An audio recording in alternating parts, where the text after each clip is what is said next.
अस्सलाम वालेकुम, मैं हूं अरबाब चांडियो। सुप्रीम कोर्ट के हालिया फैसले के बाद वफाकी हुकूमत के रद्द-ए-अमल का था इंतज़ार। बहरहाल पाकिस्तान पीपल्स पार्टी जिस हुकूमत की हिमायत करती है उस पीपल्स पार्टी का जो है यानी उसी हुकूमत का रद्द-ए-अमल सामने आ गया है। यानी मुस्लिम लीग नून की जो मरकज़ी सरकार है उन्होंने कुछ दिनों के बाद आज सुप्रीम कोर्ट के उस फैसले पर बड़ा रद्द-ए-अमल ज़ाहिर कर दिया है जिस फैसले में सुप्रीम कोर्ट ने पीटीआई को मखसूस नशस्तें देने का फ़ैसला दिया। अब जो रद्द-ए-अमल आया है वो रद्द-ए-अमल उससे ज़्यादा अगर कहा जाए कि सख्त है या एक सूरत में ख़तरनाक भी हो सकता है और एक सूरत में यानी डू एंड डाई वाला भी हो सकता है। यानी जो रद्द-ए-अमल आया उसमें दो चीज़ें सामने आएंगी। एक कि गद्दारी के मुकदमा चलाए जाएंगे साबिक सदर आरिफ अलवी, स्पीकर कौमी असम्बली साबिक और डिप्टी स्पीकर कौमी असम्बली साबिक के ख़िलाफ़। इसके अलावा इस जो फैसला है इसके ख़िलाफ़ अपील में जाया जाएगा और इस फैसले के बारे में जो है एक कानूनी राय भी ली जाएगी और इस सिलसिले में वफाकी काबीना से मंजूरी भी ली जाएगी। जबकि दूसरा और अहम फैसला हुआ है कि पीटीआई पर पाबंदी लगाने का फैसला हुआ और इसकी भी बाज़ाब्ता तौर पर काबीना से मंजूरी ली जाएगी। अब इस पूरी सूरत हाल में नून लीग की वफाकी सरकार ने एक इस तरह से एक जवाब दे दिया है मौजूदा पूरी सूरत हाल में।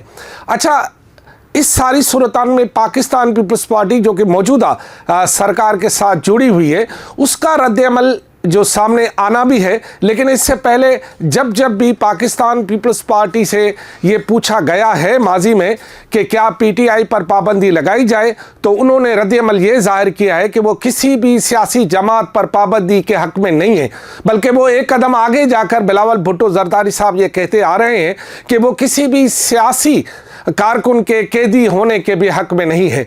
तो बहरहाल जो अब इन इंतखाबात से पहले तक का पीपल्स पार्टी का मौक़िफ़ ये रहा है कि वो किसी भी सियासी जमात के पर पाबंदी के हामी नहीं है।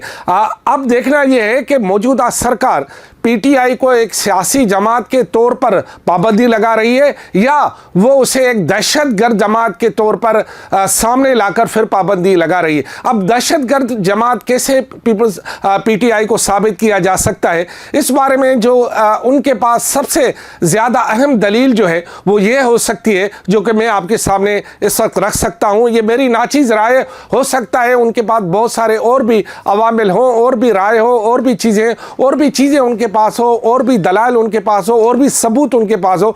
लेकिन इस वक्त पाकिस्तान को सबसे ज़्यादा ख़तरा जो है पड़ोसी मुल्कों से है और उनमें सबसे नंबर 1 जो ज़्यादा ख़तरा इस वक्त भारत के बाद है वो है अफ़गानिस्तान से। अफ़गानिस्तान से मुसलसल हम पर हमले भी हो रहे हैं, अफ़गानिस्तान से मुसलसल जो है वो दहशतगर्दों को भेजा भी जा रहा है। अफ़गानिस्तान से आए हुए दहशतगर्दों ने पूरे मुल्क को अपने एक तरह से दहशत के हवाले से यरगमाल भी बनाया हुआ है।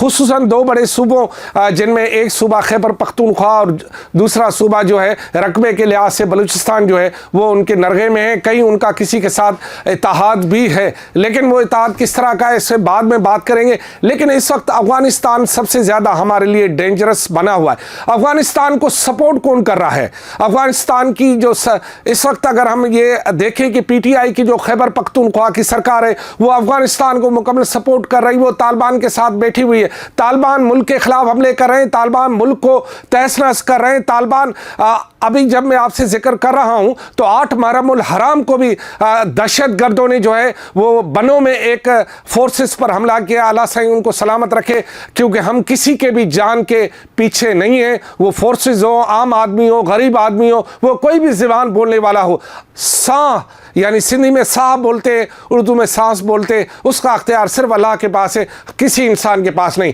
तो दहशतगर्दों के इसका कोई लाइसेंस नहीं है कि वो अगर किसी भी फ़िरके से ताल्लुक़ रखते हो, किसी भी ज़बान से ताल्लुक़ रखते हो, किसी भी मुल्क से ताल्लुक़ रखते हो और कोई भी उनके पास अपना मौक़िफ़ हो, वो इस मौक़िफ़ के बुनियाद पर किसी भी फोर्सेस पर हमला नहीं कर सकते, किसी भी इंसान पर हमला नहीं कर सकते, किसी भी जगह पर कब्ज़ा नहीं कर सकते। तो लिहाजा मौजूदा जो पीटीआई की सरकार है जो कि अब अब वज़ीर आला पीटीआई जो कहता है ख़ुद को, वो जो सरकार है वो वहाँ पर तालिबान की हिमायत करती है और तालिबान मुल्क के दुश्मनों के साथ मिलकर हम पर हमले करे।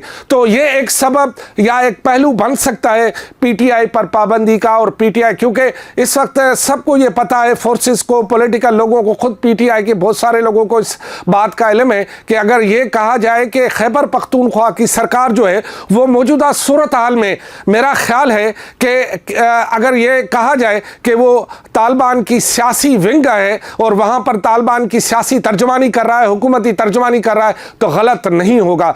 बहरहाल ये एक सूरत हाल है। इस सूरत हाल में जब अब सुप्रीम कोर्ट की तरफ बाल वापस फेंका जा रहा है मौजूदा वफाकी सरकार की जानिब से, तो वहाँ पर जो नई बहस शुरू होगी, नया सिलसिला शुरू होगा, जो पीटीआई का अभी रद्द-ए-अमल आया है और पीपल्स पार्टी के रद्द-ए-अमल से हम वाकिफ़ हैं और वो रद्द-ए-अमल आएगा भी। अब जो है यानी पीटीआई का रद्द-ए-अमल आ गया है कि ये आखिरी मैच है और इसके बाद जो है वो जो जीतेगा वही सारा काम ले जाएगा, सारी मंजिल उन्हीं के पास होगी, शायद मुल्क उनके पास होगा। और नून लीग ने जो है वो कहा है कि पीटीआई दहशतगर्द जमात है, अब इस पर पाबंदी होना चाहिए। और नून लीग का ये मौक़िफ़ है, उनकी सरकार का ये मौक़िफ़ है कि पीटीआई और मुल्क अब साथ नहीं चल सकता, यानी वो भी इंतहाई सूरत हाल पर आ गए हैं। और पीपल्स पार्टी पहले ही जो है वो तालिबान को तस्लीम नहीं करती। पीटीआई का ये मानना है कि ये वही तालिबान है जिन्होंने मोहतरमा बेनज़ीर भुट्टो को शहीद किया और जिन्होंने मुतअद्दिद बार जो है हमले किए। 18 अक्टूबर का धमाका भी उन्हीं की तरफ से कराया गया। तो बहरहाल उन्हीं के ही हामी किसी भी सियासी जमात को पाकिस्तान पीपल्स पार्टी कबूल नहीं करती, लेकिन पाकिस्तान पीपल्स पार्टी किसी भी सियासी जमात पर पाबंदी के हामी नहीं है और हो भी नहीं सकती, क्योंकि वो खुद जनरल ज़िया-उल-हक के दौर में इस सूरत हाल का शिकार हो चुकी है, जब जनरल ज़िया-उल-हक ने उन पर पाबंदी लगाई थी और अल-जुल्फ़कार को दहशतगर्द करार दिया था। बहरहाल ये एक पहलू है, इस पहलू पर मज़ीद चीज़ें भी आएंगी, लेकिन अब सूरत हाल ये हो गई है जो कि मैं आपको बताना चाहता हूँ कि अब सूरत हाल ये है कि मौजूदा इस्टेब्लिशमेंट अपनी इस सूरत हाल में रह गई तो फिर पीटीआई नहीं है, और अगर पीटीआई रह गई तो फिर मौजूदा इस्टेब्लिशमेंट अपनी इस पोजीशन में नहीं रह पाएगी। अब मामला जो है बिल्कुल ही डू एंड डाई की तरफ हो गया है। अगर पाकिस्तान तहरीक-ए-इंसाफ मौजूदा सूरत हाल में ताकतवर बनकर सरकार में आ गई तो फिर ये इस्टेब्लिशमेंट इस सूरत हाल में कतई नहीं रहेगी, हो ही नहीं सकता। अगर मौजूदा इस्टेब्लिशमेंट इस सूरत हाल में है तो फिर पीटीआई इस शक्ल में होगी, रह नहीं हो सकता, ऐसा हो नहीं सकता। बहरहाल मौजूदा सूरत हाल में सब सियासी जमातों के नए इम्तिहानात शुरू हो गए और अब जबकि मौजूदा वफाकी सरकार का रद्द-ए-अमल आ गया, उसके बाद अब सुप्रीम कोर्ट का भी नया इम्तिहान शुरू हो गया है। सुप्रीम कोर्ट के उन जजों का भी नया इम्तिहान शुरू हो गया जिन्होंने हालिया फैसला दिया, क्योंकि इस फैसले के बाद जो सोशल मीडिया का रद्द-ए-अमल आया है उसके बाद यकीनन ये कहा जा सकता है कि कुछ लोग सोशल मीडिया के दबाव में भी हैं। क्या सोशल मीडिया के दबाव में आकर हम अपने फैसले तब्दील कर सकते हैं? ऐसा नहीं हो सकता। लिहाजा किसी और मौजू के साथ आपके साथ हाजिरी देंगे। अल्लाह हाफिज़।